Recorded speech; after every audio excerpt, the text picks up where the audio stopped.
বিএনপির ভারপ্রাপ্ত চেয়ারম্যান তারেক রহমান কবে দেশে ফিরবেন কিংবা ফিরতে পারবেন কিনা, যদিও ফেরেন তাহলে কবে নাগাদ ফিরবেন সে উত্তর দেওয়ার সময় এসেছে। এবার বেশ কিছু আইনি সমস্যা তার দেশে ফেরা না হলেও এবার সে সকল বাধা কেটে গেছে। খারিজ হয়েছে তার বিরুদ্ধে করা সকল মামলা। যেহেতু এখন আর তার কোনো আইনি বাধা নেই, তাই যে কোনো সময় দেশে ফিরতে পারেন তারেক রহমান। কিন্তু কবে দেশে ফিরছেন তারেক রহমান সেটা নিয়ে আছে যত জল্পনা কল্পনা।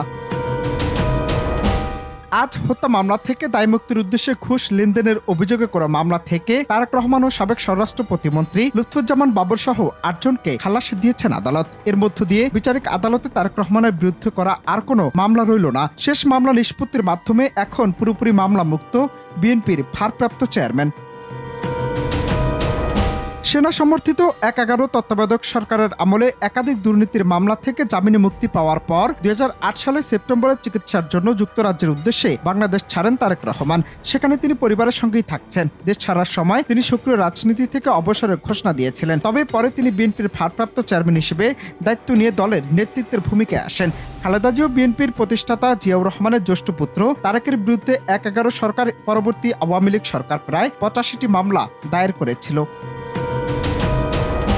গেল বছরের আগস্ট থেকে তারেক রহমানের দেশে ফেরা নিয়ে ব্যাপক জল্পনা চলছে। তবে বিএনপির নেতারা কোনো নির্দিষ্ট সময়সীমা উল্লেখ করেননি।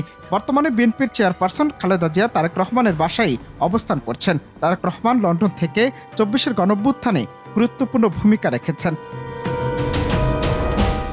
অনন্ত হাসান মাসুদ, বাংলা টিভি।